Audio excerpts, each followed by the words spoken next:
Hoş geldiniz arkadaşlar. Bu videoda böyle bir terlik yenileme projesi anlatacağım.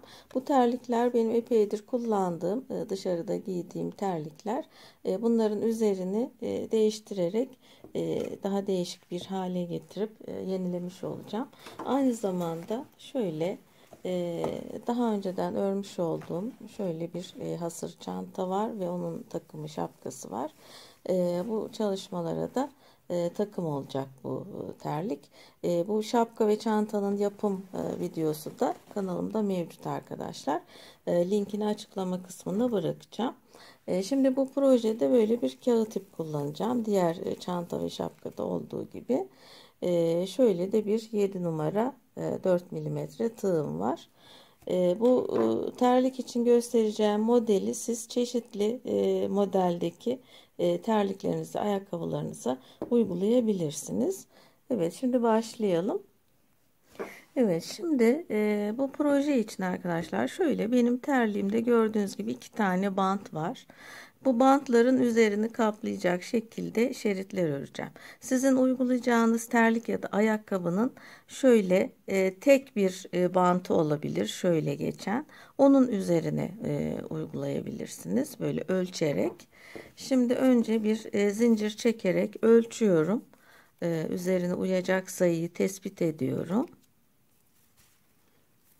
Bu arada ben kağıt ip kullanıyorum bu takım olması açısından. Siz dilediğiniz ipi kullanabilirsiniz. Örgü ipleri de olur.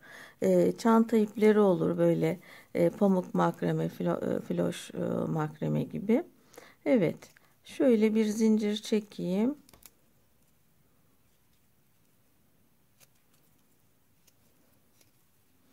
Sık iğne çalışması yapacağım. Şöyle göz kararı bir başlangıç yapıyorum. Her aşamada terliğimi ölçeceğim.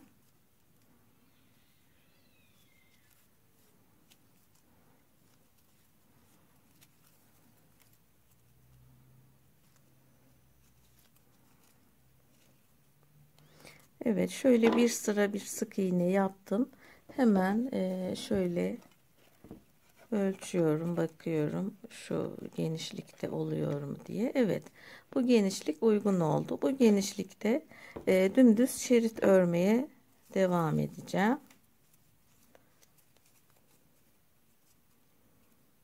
Normal sık iğne. Siz rengarenk de örebilirsiniz bu şeritleri. Tek renk sık iğne yerine örneğin tunus işi yapabilirsiniz. Üçlü trabzan, ikili trabzan yapabilirsiniz.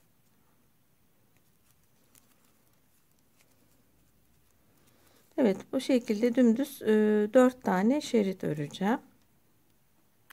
Evet, şeritlerimi ördüm arkadaşlar. Şöyle aynı zamanda üzerlerini de işledim. Şöyle bu üstten geçecek olan şeritler. Bunlar da alttan geçecek olan. Şöyle bakın. Şu şekilde. Şöyle. Dümdüz ördükten sonra şeritleri en son şu kısımda şu terliğin şu kısmını yapabilmek için şöyle her seferinde şu sağ taraftan eksilterek şöyle bir form elde ettim. Terliğinizin, ayakkabınızın şekline göre böyle sayıları eksilterek şeridimizi hazırlıyoruz. Bu nakışları yaparken de şöyle Moline DMC'nin Moline ipliklerini kullandım. Nakış işte etamin ipleri bunlar. Siz istediğiniz ipleri kullanabilirsiniz. Alize Diva ile de işlenebilir. Diğer çanta ve şapkada Alize Diva ipleri kullanmıştım. Bu yüzey daha küçük olduğu için böyle daha minik nakışlar yapmayı tercih ettim. Şimdi bu şeritleri terliğin üzerine dikeceğim. Şöyle önce altta kalan şeridi dikiyorum. Şöyle göstereyim. Şu şerit altta kalacak. şöyle üstüne yerleştirerek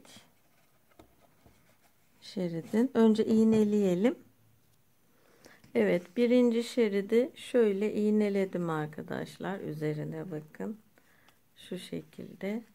Şimdi şöyle bir sağlam dikiş ipliğini 2 kat kullanarak ince bir iğne kullanıyorum. Rahat dikebilmek için. Şöyle şuradan başlayarak dikeceğiz.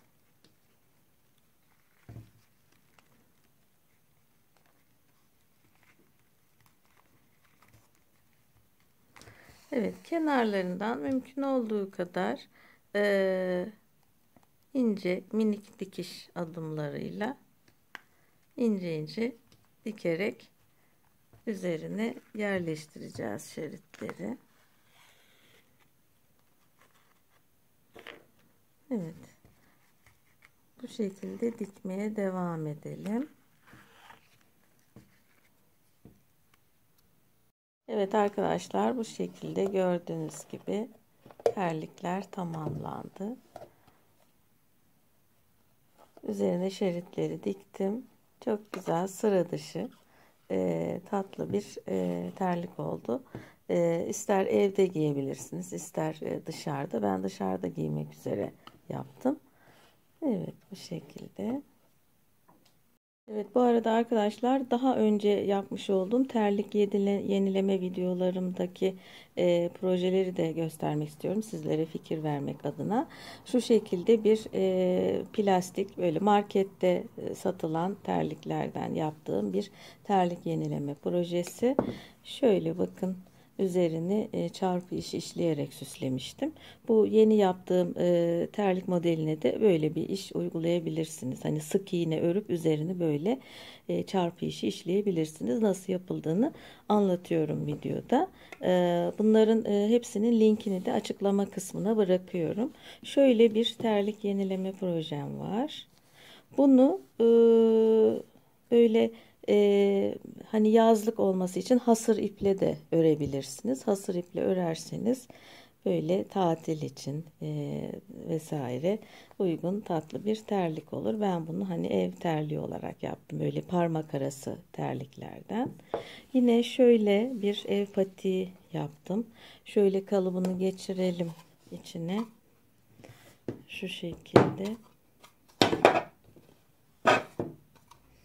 Daha rahat görünür. Şöyle bakın. Yine parmak arası terlikten yaptığım oldukça kolay bir ev patiği. Böyle. Evet. Bunlar da sizlere fikir olsun. Evet, terliğimiz bu şekilde şapka ve çantamızla böyle uyumlu bir şekilde oldu. Şöyle. Evet. Umarım faydalı bir video olmuştur. Diğer projelerimde görüşmek üzere. Şimdilik hoşça kalın.